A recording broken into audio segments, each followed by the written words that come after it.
mangyari din. Kasi dalawa tayo gawin ang Yes, hindi pa natin alam. Yes. Makes sense. Naiintindihan. Joel, natawa ng tawa pa. Horror na nagala. Actually,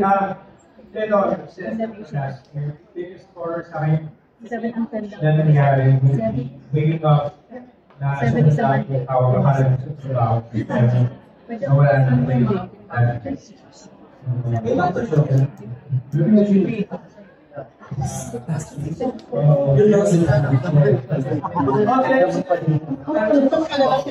akala ko na ako sa TV, sa shooting, yung pala, tawag yung family. Biggest horror na pero sobrang bigat na nakakatakot na parang kada na sa pagkadami ng awal, parang feeling horror. Mukhang yun muna. Yun na yun. Miss you. Lagi kasi masaya. Bakit mo lagi yung horror na niya? I guess, fear or phobia. Before my two kids were married, my biggest fear na mabuklis na. Ay, totoo yan. Yung nakalang, di ba? Marriage. Something like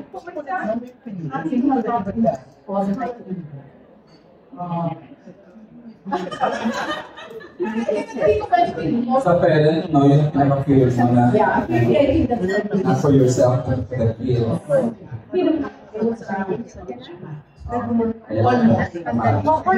Jones! Ako siguro, dami iba-iba. Meron lang may lola pa. Wala ko doon. Kasi nasa shoot din ako noon. And then, I think, it was in 2012. We were doing Be Careful With My Work yung time na yun. Na inaabangan niya, but then one day bigla siyang namatay. So, hindi na niya nakita yun. And my daughter was not my biggest fans. Yun, I guess isa pa sa horror is yung mga injustices na left and right.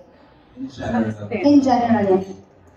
And then, siguro, isa pa sa fear ko, tama si Tita, kapag magulang ka, iniisip mo yung mga maaaring Pwede sa akin. Sorry, please don't. Di ba parang? Sa anak mo. Sa anak mo, okay. Ganyan. So, I think yung mga horrors and fears na mayroon siya as a person. Juan Carlos Yonesa. Or no, I feel like serious. On a serious note though, I feel like I've gone through a lot, but the biggest horror siguro is that happening yet, and it's losing my Lola. I feel like that's really, I mean, parang in the back of your head, kasi she's getting old, alam din yan, so parang, yun siguro yung nasa yung Lola is saying siya, Dad, Lola. Ray, you're good? Thank you, Ray. And the next question will come from Kate Adamar. Is Kate with the Assassin's Kate? I saw her. Is Kate the... Ayun, there she is. Pataas ng audio ng mic. She's next to... Wait, no, not my mic. Good afternoon. My question is for Juliet. So how is it this time compared to... Kung kapag yung isa dito, makakilala kita yung two projects na yung Pilipinas. No, we first worked together, but I did. So, we worked together in 2018 when we did Eureka. And it was a very parang challenging, difficult project. And I told myself na, sabi ko, after that one, hindi na ako, sabi ko, ayoko na, tigil-tigil ako na yung horror. And then 5 years later, more than 5 years later, ito, dumarating na naman yung Derek Cabrero, may i-pitch. Sabi ko, wala siyang ibang i-pitch, hindi to drama for sure. Then sabi ko, okay, sige, papakinggan ko. And then, pinitch niya si Anton. Tama ko ba? Sabi ko lang, sige, direct pag-usapan natin. Pero hindi pa agad ako nag-guest. Tapos, nung binasa ko maigi yung script, nagustuhan ko siya kasi kakaiba siya. And working with Direk kasi parang yung working relationship namin is built on trust. I super trust him as my director. What I like about him is he's very collaborative. Alam mo yung open siya to suggestions. He's open to yung insights na manggagaling sa actors niya. And also, I like his honesty po na pag, for example, meron siyang gustong gawin sa isang scene, hindi siya magdadalawang isip na, let's try it this way or that way, ganyan. And since I super trust him, parang okay, sige, let's do it, no problem. So, I think yung relationship ang meron tayo. Well, for one thing kasi yun yung nagustuhan ko kay Julie. And like what she said, collaborative work. For me kasi, all projects, especially for films, you should collaborate. Because the moment the camera roll, wala na yun. Everything is, that's not piece of it. You have to give freedom to the actor to be free to deliver her character the way she or he na nakikita niya. So, yun yung nagustuhan ko kay Julie. And then, ever since I since like work at different level, the great thing about that is hindi siya natapos sa project. Because, well, honestly, there are some projects na makakaba mo yung artista, and then after that, hanggang doon na lang yun. Pero yung relationship namin, it grows into a friendship, and then, na mas, kahit hindi kami kikita for a while, basta the moment na mag-text kami sa isa or dito na kami, yun, parang kahapon lang nangyari. Thank you. And my other question is for Ms. Gloria. Nabanggit niyo po kanina na wala kayong masyadong pinakapa. Saan po nanggagaling yung tapa? Ever since bata pa kayo? So, I don't think it's tapang. wala masyadong. It's just that I think I can manage things. Everything I can manage. And also, of course, I'm working with twice. I was just telling him that Matelis made naman ng Barbie guy naman na nanta. Did you? Kasi texted me. Oh, kasi I think the movie just before this movie, I always kept mangyari, and I always said, when am I going to stop making movies? Siguro pa na ready yung kulang or manananggal, but ito and behold nila yun. So, yun. Kasi naman po natatakot. Well, I was really afraid it was doing that I could kasi, I said, at my age, parang bitin-bitin pa ako. Well, direct told me at that time, no, mayroon kang, what is it, double. I never saw the double. Ako yun.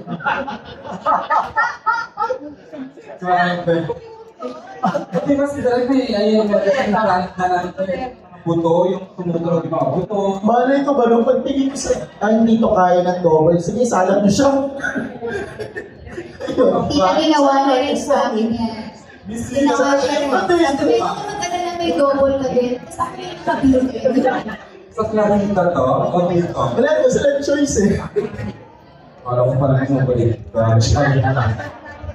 Actually, at lang sa kasaya, di ba ka naman, this is very special kasi last year we launched the media event Legacy, di ba, with Garlic, where we launched, introduced 3 important projects na pinosignal ni Mother Mary. Lahat meron na, ito na po yung the last bit.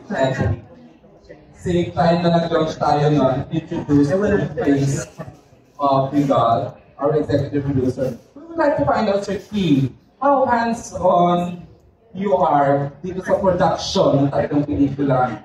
Specifically, ito po Untold na, kasi #1 ka sa Netflix yung Naomi, tapos yung Francais, and now ito na po. This is the third movie na we are offering to the public. The biggest horror collaboration for the year. Yeah. Another question? How active am I? I know how handsome you are, pero saan magaling sa'yo? Kasi andun sa stage. So Keith, how proud are you sa Untold?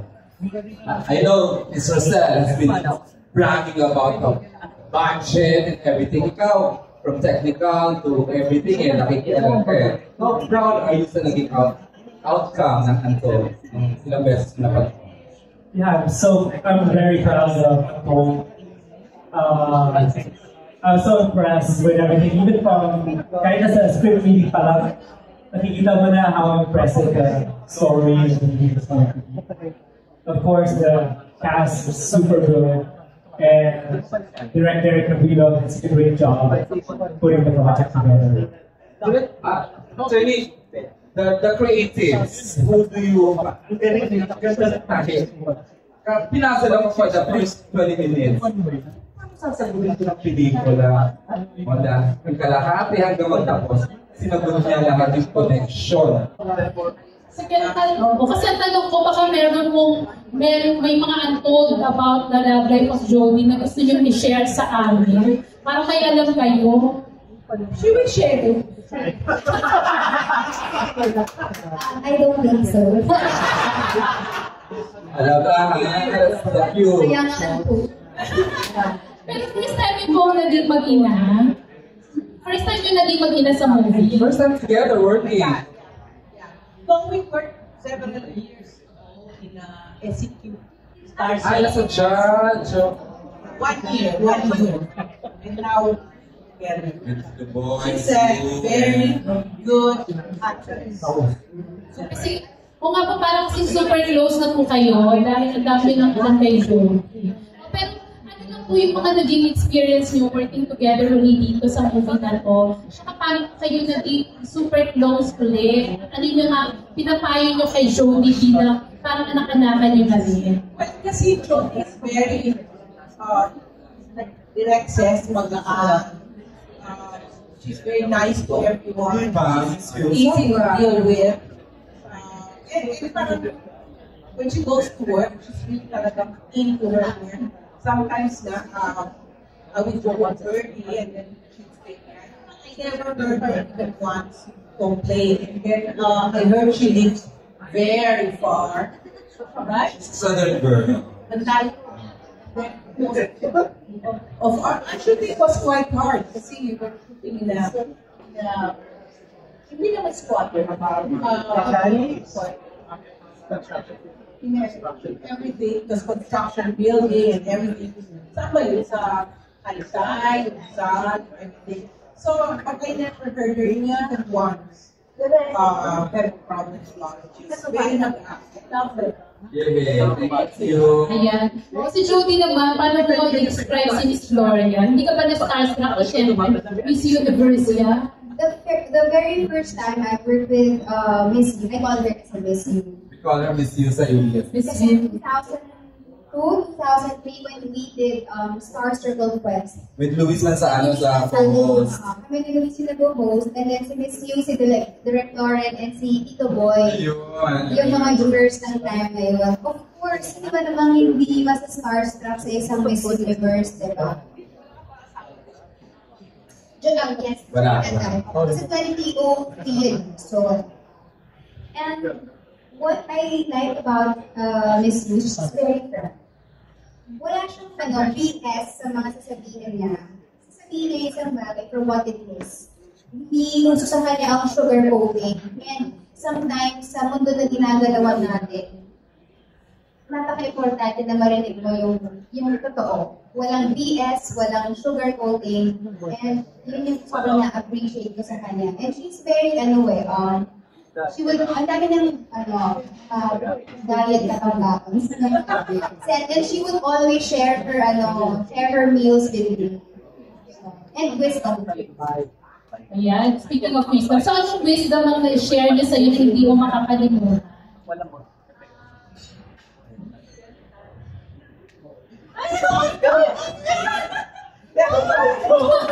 Discussion muna, wait na. Ano may mga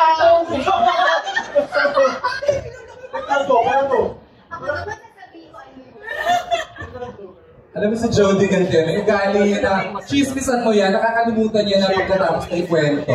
Tignan mo, it took a Pa-share while. naman daw. Ayun, may mga nag-shoutout. Pa-share naman daw. Is it worthy of sharing or hindi naman? Mahal ko sila lahat, huwag na lang.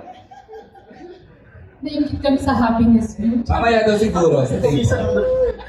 So, ano na ng wisdom na? Sa just to enjoy life. Diba? Kasi Tita also loves to travel. Eh ako, I love to travel. Correct. So, enjoy life. And enjoy every single moment. Kasi, pag lumampas na yun, wala, hindi mo naman ibabalik. So, enjoy ka now. Enjoy the present moment. Subukan mo naman, Carlos, you won't hear the end of it. Kanya alam. Sige, Miss Janice, you're good na? Actually, no. What I told her, once upon a time, remember, the last shoot, the last take you did is your best, that's your best reflection of your work. Right. The last take you take is always your best reflection of your work. Kung you're so tired na, pwede na yan. Diba, Miss Janice, she will forever be your best Miss Universe. Yes. The favorite Miss Universe. The confidence ba din yung pagiging naturalist you ano? Yes, walang sugar-coated sabi. Pero ano, isa pa akong question kay Jody. Kasi Jody, hindi naman ito yung first na horror story ko kasi may Clarita ka nga na sobrang ano din, di ba? Sobrang nakakatakot din. Pero pag gumagawa kasi ng horror, may mga ilan na naapektuhan at nadadala mentally sa bahay, sa personal life. Ikaw ba, nakakatulong ba yung masayang love life mo ngayon para hindi ka maapektuhan sa bigat ng horror na ginawa mo? Do you connect your personal life to anything that you do, Mare? Like a genre like this? My process as an actor is different. So what I do is, it's so important for us actors to be embarking on different techniques and workshops. Kasi each and every time na ginagawa kang trabaho, kumbaga these workshops, parang work as your tools. Siyempre hindi ka pupunta sa isang gera na wala kang baril, wala kang bala, wala kang sandata. So the technique that I am using does not really require me to parang magbukas ng bawal from my personal life or from my childhood or mga ganyan para gamitin ko siya. So, it's a technique that I learned during the pandemic, which I used in several of my series. And kahit pa paano naman, I'm really thankful na nag-work siya. Thank you. So pag uwi mo lahat ng na-eksena ginawa ko, puraso na lahat yun. Wala ka bang gano'n na parang nadadala mo daw yung scene from a scene? Before kasi, pag bata ka, diba? Yung training sa'yo is lagi kang yung imomotivate ka eh. Pag sinabi mo imomotivate ka, gagamitin mo yung pain mo from your past experiences. Ang problema lang doon, nag-work siya. Diba? Kaya lang, after nun kasi, syempre, when you keep on reliving, let's say, the traumatic experiences na kailangan mong gamitin for a scene, after a while, hindi na siya umubra. For the reason that there are things There are things that you heal from. There are things that you outgrow. So, paano mangyayari? Kung tuloy-tuloy ang trabaho, hindi mo na siya magamit. So, kailangan talagang humanap ka ng different ways or different techniques na magagamit mo for your work. Yeah. Kaya pala may mga moments si Jody na parang nag-aaral ka, di ba?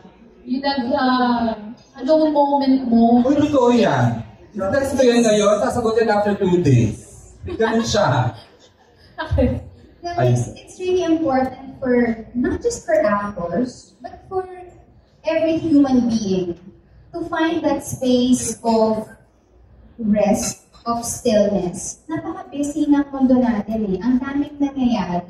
So, yung space na yun, napaka-sacred. Hindi na para sa akin, pero para sa isang human being. Kasi nandoon yung pahinga mo, yun din yung mga moments na nakakapag-reflect ka. And most importantly, introspect. Diba? Sa mga nangyayari sa life mo, nandun yung reassessment mo, ng mga gagawin mo, future plans mo, etc. Nag-TED Talk yan, may 2 session yan ha. Thank you! Ay, salamat natapos na rin si Miss Jan sa mga questions. It's a good 5 minutes ako hindi humihinga dito, ha? Alam mo, seryoso. I wanna ask Direct Terry. Thank you, Miss Janice. Okay. Ang husay nung dalawa. Sa nung gumanap na nanay niya. Kasi hindi yan, theater actress. Yung gumanap na nanay niya dito. Si Jeff Binamil. She's really good. Direct, ito yung audition ba talaga? Ang husay nila. And Showering or Numa rin, she's really good, di ba? Actually, yung process for the casting of Aton is quite different from the usual. Hindi ka may casting call? Hindi kami nagpa-casting call kasi dito, medyo specific na yung requirement. So parang namin lang is result when we were having the meeting.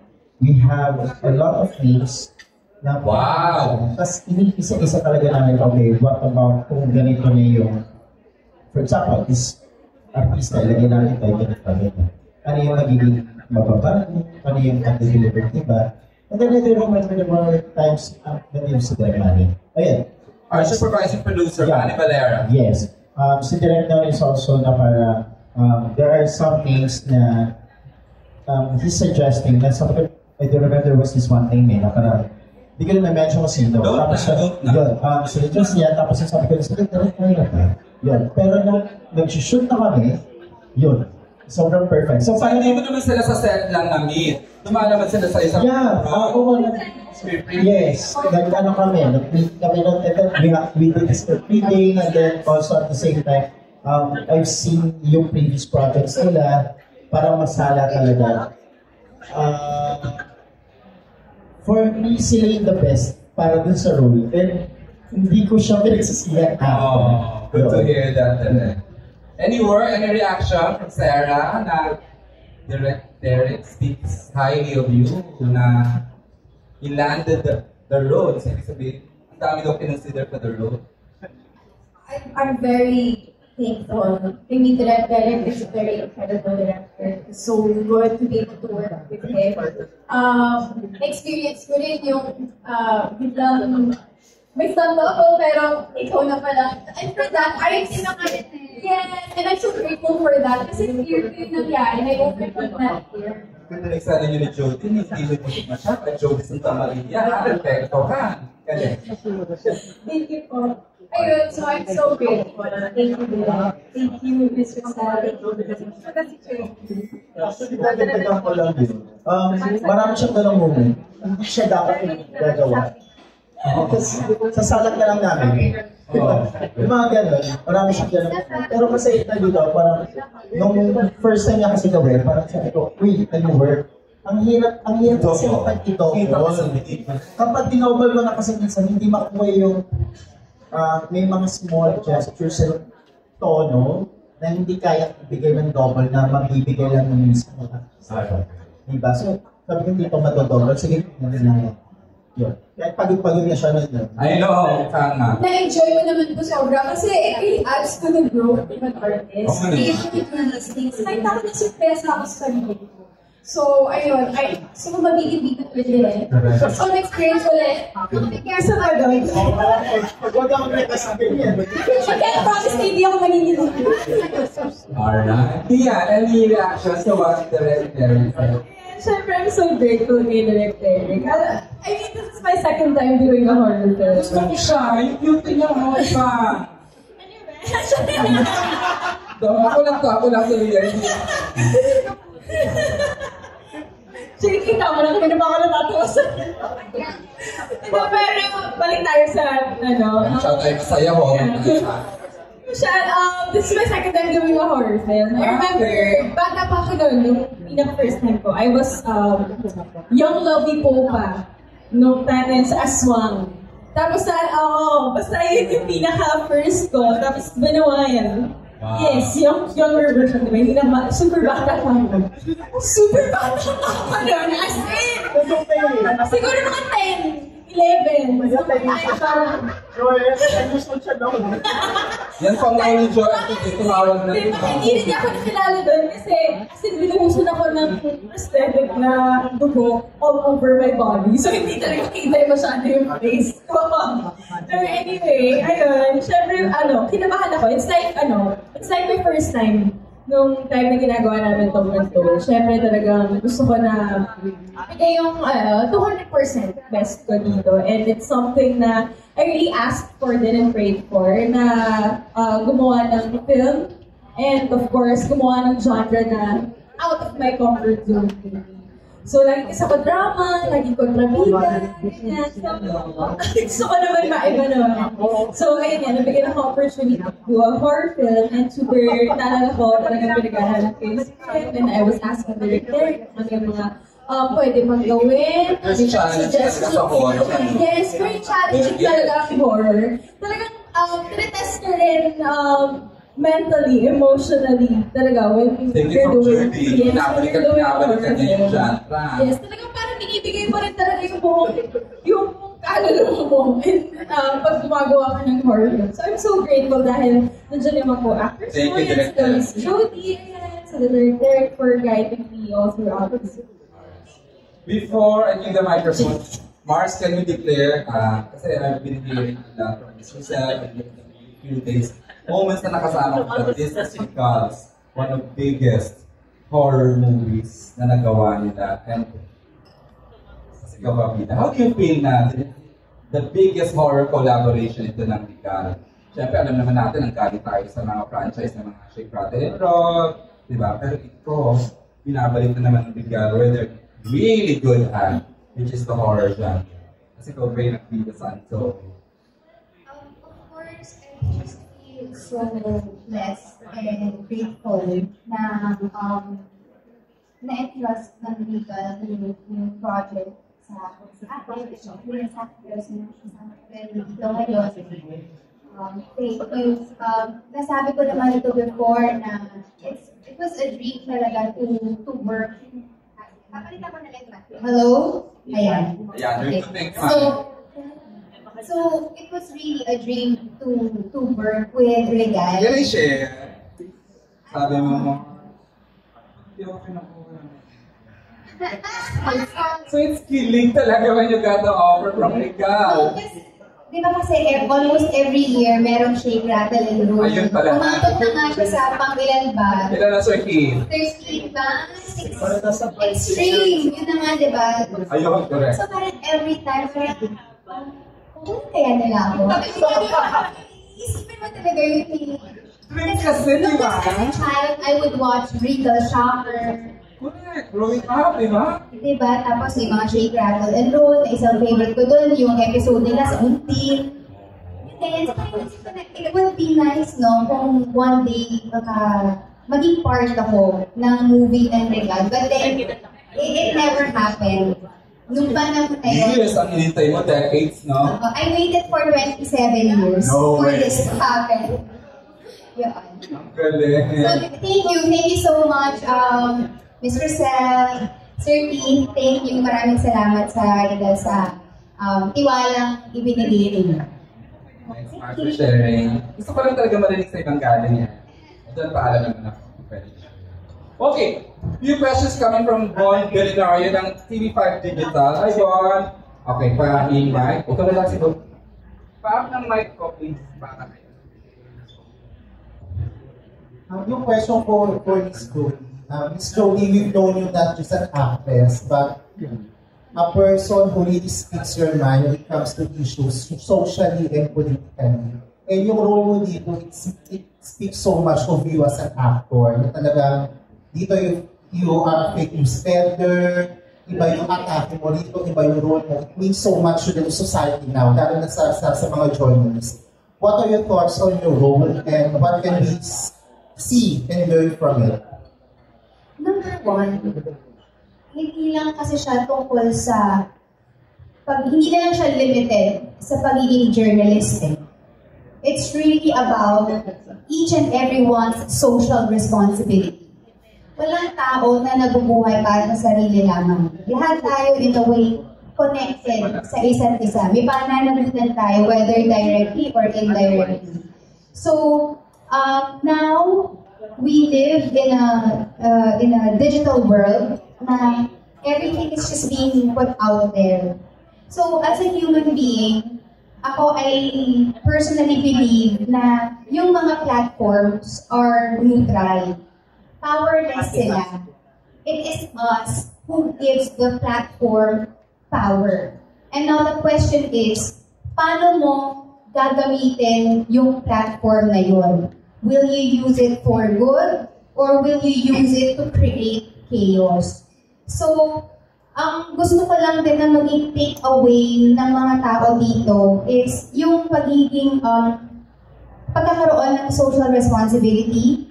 And then number 2, kung dumating ka sa punto ng buhay mo na na-offeran ka, sabihin mo ng trabaho, sabihin mo ng malaking halaga, pero ang kapalit naman nun ay prinsipyo mo, what are you willing to give in exchange for your soul? Thank you. Makaka-relate tayo, content creator, sa pelikulang ito, Mars, di ba? Where do we draw the line between ambition and content? Direct, please elaborate on that. Ikaw, may Thank you for your thoughts, Miss Jody. Go ahead, Bon. You're good now. Gusto ko pa sana, kaya lang hirap, di ba? Sa journalist, kami naman gumagawa ng content for likes, for engagement. Pero, saan kami pupunta direct, di ba? May inspiration ka ba direct sa character ni Vivian? Yes. Ay, sino? It's a very thin line kasi yung between doing good and evil, especially for the digital age and for the social media. Sometimes we might think na, uy, okay to, tama to para sa akin. And what if sa tingin ng iba ay mali? Or yung mali para sa kanila ay para sa iyo. So yung parang, I think, nabanggit naman siya ng movie. I mean, hindi ko na sasabihin sa amin. Pero, everything is merong kabayaran. Parang one way or the other is like what Julia said na parang it's interconnected. Hindi mo man mapansin directly na tatama sa'yo. Pero one way or the other, babalik yung consequences. Kasi, hinayaan mo. And then, wala kang ginawa. Hindi mo tinama or hindi mo kinoret or alam mo yun, hindi ka nagsalita. So, maybe now, hindi mo siya mararamdaman, but maybe 10 years from now or 15 years from now, your decision before sasampal ka bukas. Ang ganda ng kwento talaga. Jules, ang ganda ng ano nyo, ng mother-daughter. You're gonna do anything para sa nanay mo, which you're doing for sa mama. You have been doing. Tapos sa mom naman. Grabe yung support mo naman kahit sa anak mo na minsan blinded ka, tapos ang tingin mo sa kanya, and it's starting pa rin naman siya. Dami ko na sa share. Okay, more questions. We'll have Miss Natalie Tumada. Uy, she hardly attends press cons ko, pero today, she is here with us. She's the Philippine Star Entertainment Editor, Miss Natalie Tumada. Marcos, Nat. Jody kasi! So, ano yung sila pa siya anong kailan? Sarap na. Sure, sorry sa itong mic, sorry, it's not. And Jody, confirm ko na multiple characters. Multiple characters. Ay! Multiple characters ako dito. That is something na kailangan. Okay. That's for you to fight down. Okay, kasi sa recent trailer, parang may alter. Oh, ganun eh. So, yeah, I wanna know yung mental preparation mo sa us. Kasi you were saying, hindi ka pala, you don't use your personal life as... In the previous horror ba, Mars, may mga multiple characters ka rin na like Clarita, what's the other one? Maria Leonardo Teresa, pero kwento yung mga dolls. Isa yan, di ba? For this one, yung part ng mga naging preparations ko for Untold, because of course yung research na napaka-helpful mga insights na binigay ni Derek. Kasi syempre, yung mundo na ginagalawan ni Vivian Vera, hindi ko siya mundo. I also asked for insights from my journalist friends, paano ba talaga yung mundo niya dyan sa loob.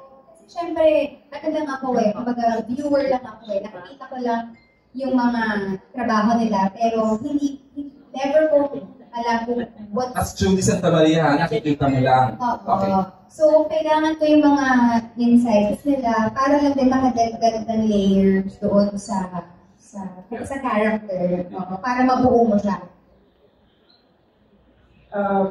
Well, for JK, may I ask, so what was it like working close with Joey? Siyempre, hindi man ka. Actually, ang casting, Juan Carlos, kasi nung una kapatid, kasi yun, tumiya. Tapos nakita ko na pala yung pelikula, napaka-supportive. Naging kayo. Hindi naman. Si Jasper kasi basically yung character ni Jasper, meron huge crush kay David. Ganun lang siya basically. But I think the love interest really lies between Joel and David. Yeah, mas ano talaga. Oo, kasi junior cameraman mo siya eh, di ba? Actually, correct. Yan, naguluhan ba ako na siya ba? Baka ibang Grabe. Sige. Pero yeah, mas ganun talaga.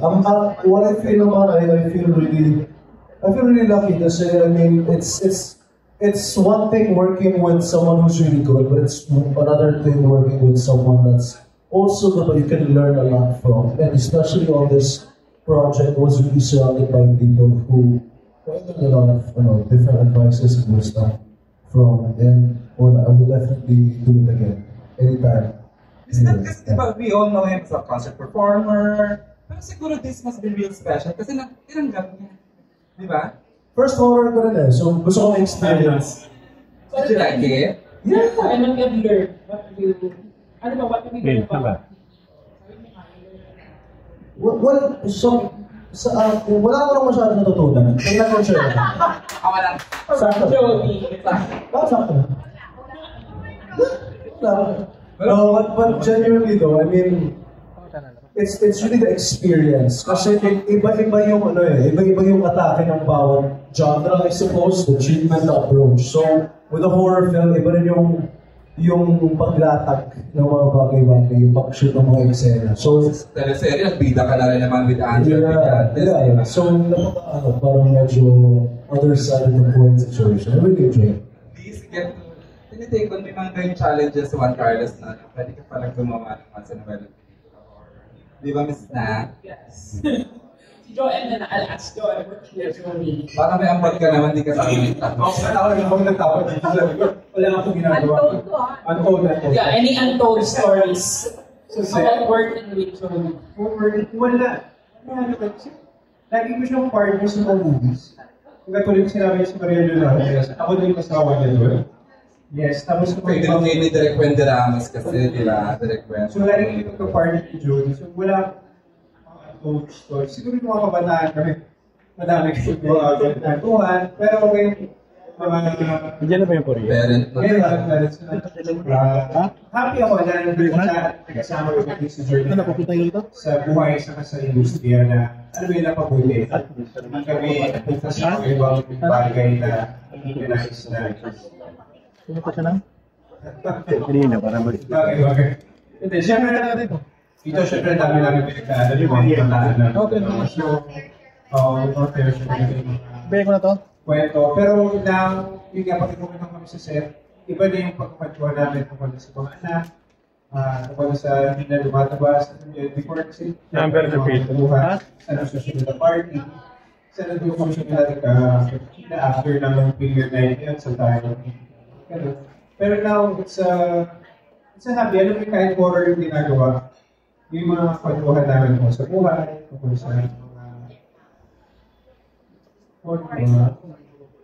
sagad na kami dalawa sa mga nagawa namin sa buhay. So, we're happy. Ngayon, nasa na kami. Pili ko kami Joel sa pagkakwentuhan namin sa set, nasa na kami. Stage na kami na sobrang at ease na kami. Sa kampanya na kami kung meron kami. Ganun dapat yata yung mga ganun dapat patunayan sa actors. Di ba, Miss Na? You're good. Go ahead, sure. For Miss Gloria Diaz. Mom, what's your birthday wish? When is your birthday? Nakaanas na pala niya, April. Yeah, maybe know your birthday wish. For yourself. Well, and time to spend it. Sarap. No, but actually, I don't have any birthday wish in truth. I don't even like to celebrate my birthday, but every May mga ganun. 28 years I eat out every night. So my birthday wish maybe is can you imagine? For 28 years. Wow. Name me any restaurants. Because my children are all gone. I mean, Ben is in Hong Kong, and my daughter Ava is also married. My son is still there, but okay naman, he hardly comes home. So every night I'm out, so I cannot think of a birthday party, anything. So my birthday wish, I wish, I'll be healthy. Kasi ganun daw yun pag 74, you have to think of health and stuff like that. So, they don't look 74. It's the plastic surgery yan.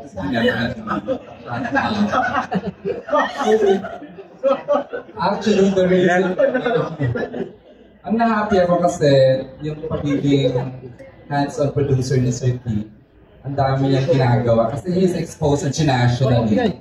So what else can we expect? Are you going to say something about, kasi you know naman the reach of Jody globally, Juan Carlos, you know, ng mga pasabay namin ni Miss Yu nasa abroad na, di ba? What can we expect in the next coming, in line with the promotion and exhibition po ng Untold Turkey? Yeah, so as you all know, Untold is premiering on April 30 in the Philippines. 30 in the Philippines, okay. Yeah. But it will also have, at the same time, a worldwide premiere. We'll be partnering with EBS International and the Filipino channel to make it happen. No wonder, Mike, EBS International is here. Sir Yes, Mike. nakasign na ng contract so... Oh my God, no wonder he's here. We are showing globally. Yeah. Okay na bang kita ako ng movie para makapunta kami ng Disneyland? So, ibig sabihin may California, kasi may Disneyland. So, oo nga, no? Kasi I've been on it sa California. Okay, yes, that's good news, Sir Keith. So, in the next coming days, we will announce with every single detail ng global showing natin. Yes, more details to come. Why not? Ako, mukhang mag-giveaway ito talaga yung mga cast natin. Okay, we are down to our last 1 or 2 questions more and then we're 1 question. Kasi hindi ko alam na notice 5 o'clock na pala. Okay, who would like to? June Lali, thank you June, the earliest bird today. Thank you June for your questions. Yes, yeah, good afternoon. Thank you June. Pero congratulate ko muna yung Untold cast kasi kakagaling na nila ng Cebu. According to Rosel, talagang grabe yung pag-alit sa kanila. So, kayo na ask pwede na kwento Jody about her Cebu promotion experience. She hardly nagdumol siya pero hindi ko kasi gusto niya. June, sobrang, it was an amazing experience, no? Kasi ang tagal ko na bago nakabalik ulit ng Cebu, siguro yung Cebu ko dati parang pre-pandemic pa. And, you know, yung mararamdaman ko talaga yung warmth and yung support ng mga kababayan natin sa Cebu. So, nagkaroon kami ng radio tour, meron din tayo, nagkaroon tayo ng mall show, nagkaroon tayo ng fanton, nagkaroon tayo ng advanced screening doon. Some people were able to watch it na? Actually, always next few. So, meron na rin mga nakanood, puno yung cinemas, and then nagkaroon din tayo ng advanced ticket selling doon. I saw that. So, we're just grateful for the support na in-extend sa atin ng mga Cebuano. Kaya, dagang salamat po sa inyo talaga. Mga followers na legit lalo niyo. Kaya Jody, syempre nakita mo yung excitement, yung reaction nila. It was also the first time na napanood ko yung film.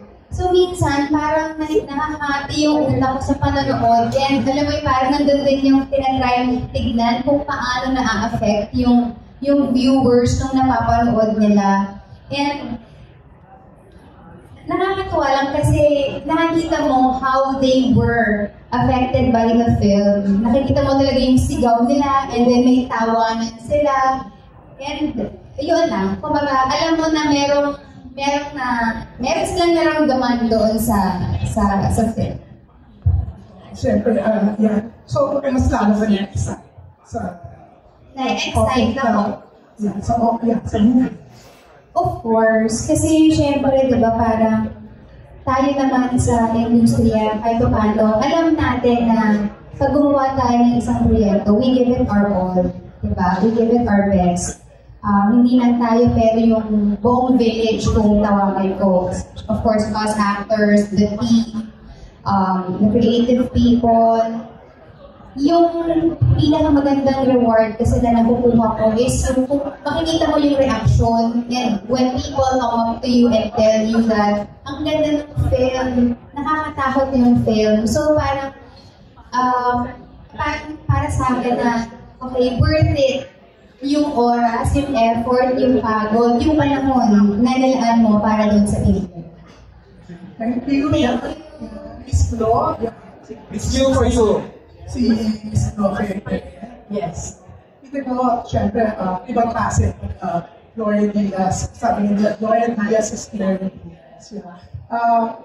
Ito ko, we can direct mo. Yes. Parang. I am his favorite. I'm sorry, Joe. Lucky Charm ka niya. He told me. No, I'm joking. No. Yes, I'm so happy. I'm so happy that he always thinks about me. Mayaman, mahirap, multo, whatever. Kaya ko yan. Ito na ang sarap mo, parang yung talagang kahit ang tagal mo na sa industriya, talagang magkagayon yung importance, talagang nararamdaman. Even in this movie, talagang Miss Gloria Diaz, hindi nawawala. Yes, and you know what is the worst thing any person in the streets can tell you? What? Lumalabas ka pa ba sa pelikula? That's the worst thing they tell you. Or lumalabas ka pa ba sa TV? Di ba? Parang, ha? Kahapon yung shooting ako, hindi ko napanood or something. Kasi as you get older, they think you should just retire. But sabi ko nga sa kanila, wala na itong pelikula na puro bagets or puro teenagers. Saan medyo may mayaman or mahirap na medyo may edad. Diba? So, we are all very much, and I'm just wondering, ilang pa bang meron may age? Nag-iisa ka nung pumasok eh. Nag-iisa na lang yan. Thank God. Pumasok. Pero yan sa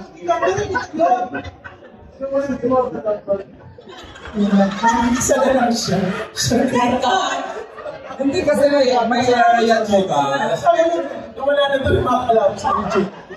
Pero ito, pero yan, ito, in fairness to you, nagmamatter ka talaga. Kasi parang kahit ang gawin, sabihin mo, talagang nagbabayad eh. Even yung si Miss Universe, hindi ka mag-usap na kayo. Nag-usap, nag-viral. Everything, yung mga sinasabi mo, nagbabayad, importante, nagmamatter ka. Gano'n ka proud, happy na, up to now, even after 1969 na yung renowned ka as Miss Universe, syempre, thank you, June! Publicist na publicist. Ashes on the way. I'm still the publicist of LBB. Correct. Thank you. With 30 PR accounts. Ako, excited na ako. Halata. O, sa mga kwento ni is Rosel, grabe, diba? Sorry pala, congratulations! Thank you, June! And with that last question from June, we'd like to thank everyone for coming. And sayang kulang tayo sa oras, pero available naman po ang cast for, the usual one-on-one, ganyan. We need to have a group photo. We'd like to request the cast, the directors, for a group photo, photo op, please.